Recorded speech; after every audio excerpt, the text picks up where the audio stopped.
Welcome to episode 1 of Optimal Equestrian, a podcast where I dive into how to optimize ourselves, our horses, and our businesses. I'm going to be researching the top riders to see what their path to success was and any mistakes that they made along the way that we can learn from. But I'll also be looking at the top athletes from other sports and business icons to see what made them successful and how we can take that and apply it to the equestrian industry. Finally, I'll be researching different training modalities, alternative therapies, body work, and in general, just better ways that we can care for our horses, whether that's barefoot trimming, track systems, or diet.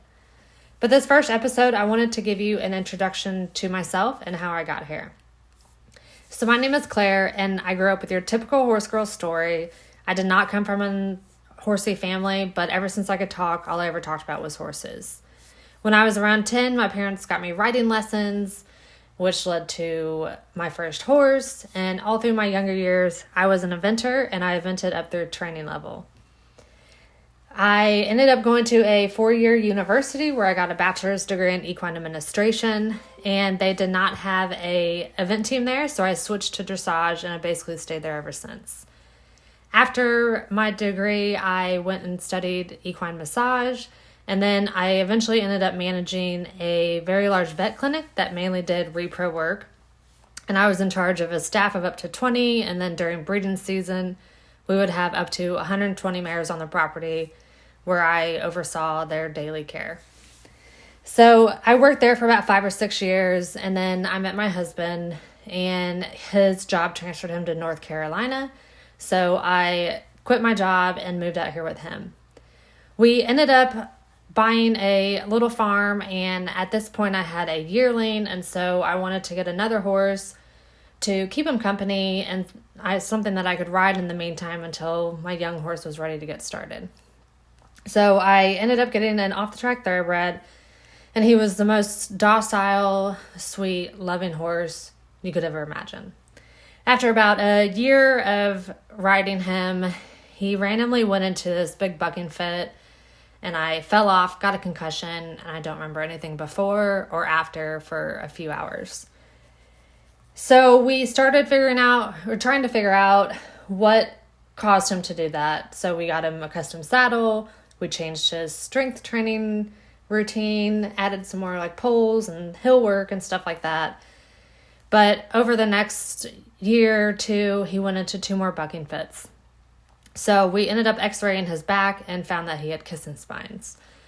So I was looking at my options of what to do about his kissing spines. We talked about injections in the actual joints of them. We talked about surgery, talked about just muscle injections and rehab. And it was all going to be a lot of money, a lot of time, with varying results possibly. And so my young horse was around 3 at this point, so ready to get started. So this woman ended up coming to me and saying that she wanted to do the rehab. So I rehomed him to her, and she is doing great with him. I still get updates. So now I'm starting to turn my attention towards my young horse. He had about 30, 60 days under saddle, and I just noticed that he didn't look right. His hind end always looked funny. His back would be hollow. And then especially at the canter, his head was just jerking straight up in the air. It just didn't look right, feel right. So I pulled him out of training, and I found another trainer who did a lot of posture work and horsemanship stuff because he was also having some behavioral issues.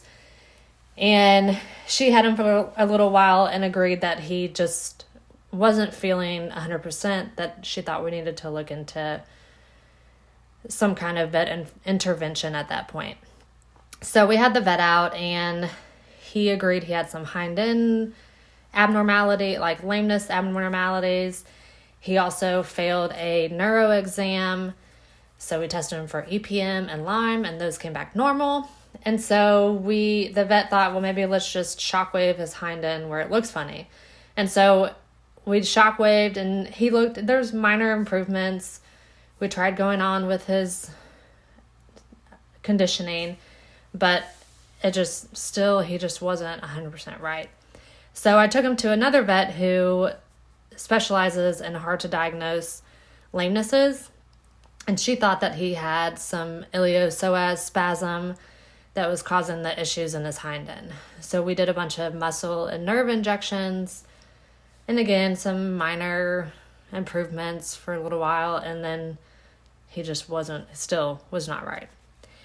So with both of these horses having some pretty major injuries that made me feel like it wasn't ethical to be riding them, I started picking up books to figure out, is there something that I can do to help them? And one of the first books that I picked up was the Core Conditioning book by Simon Kokoza. And that book really just opened my eyes to how little I knew about how the horse's body is supposed to be moving, which basically described the entire purpose of dressage. And here I was, a dressage rider and previously an eventer who had been riding for 20 years, and it all clicked. It felt like everything that my trainers had been telling me, the whole why we ride the way that we do, all just finally made sense. And he was offering solutions on how to better condition your horses. And so then I started thinking, well, what else do I not know? And so I started looking at classical dressage training, and then I also wanted to help my horses feel better. So I was looking at body work and T-touch and rehab, which also led to barefoot trimming, all the problems that can arise if their feet aren't properly balanced. And through this, and this all took place in about a couple year span, but I just realized that I can't rely on my trainers to teach me everything that I need to know and give me a well-rounded education. And I can't assume that because I have a 4-year degree in an equestrian industry that I was taught everything that I needed to know. And so I needed to start taking accountability for my own education and filling in all those holes and gaps where it needed to be. So that was all happening in the equestrian part of my life. And then in my personal side, I was also going through a major journey with my own health. At my worst, I was 170 pounds. I smoked a pack of cigarettes a day, and I was drinking, if not every night, 4 or 5 nights a week. And so I started slowly changing my lifestyle, changing my diet. And over the past 6 months, I've noticed some major breakthroughs. If you really just dial in on a diet, don't take cheat days every week. I was starting to get into biohacking, so we've got a cold plunge. We're starting to do that. I'm a lot more running and weightlifting, and all of that also helped in the saddle. When I did have my kiss and spine horse, when I was lifting weights, it made me feel more confident in the saddle. And after my concussion, I had been dealing with a lot of fear and anxiety around riding him because he would be so normal and so quiet and then just snap of a finger blow up for no reason. So the weightlifting helped build my confidence, and I was looking into the psychology of how to overcome fear and little tricks that I could do to handle the anxiety. And so I really just want this podcast to be a document of my journey, and I want to help share knowledge that I'm gaining just in case it's helpful for you or inspiring to you. Maybe you find some books that you want to pick up and read. I find a lot of inspiration from other athletes, not just equestrians, but of all sports. And so this podcast is going to be a solo podcast where I am basically summarizing the top lessons that I learned from each subject that I'm studying. Most of my research is going to be done from books, but I'll also use documentaries, scientific papers, interviews, whatever I can get my hands on.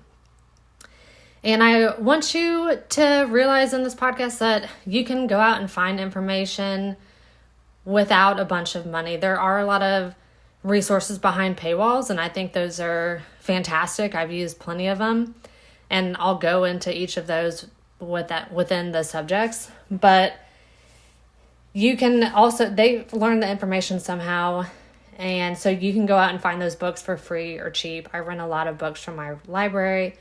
But if you do have a budget, they're extremely helpful because they've done all the research, they've experimented, they've made the mistakes, and each one of them is going to package it in a certain way and be able to explain it in a way that may resonate more with you.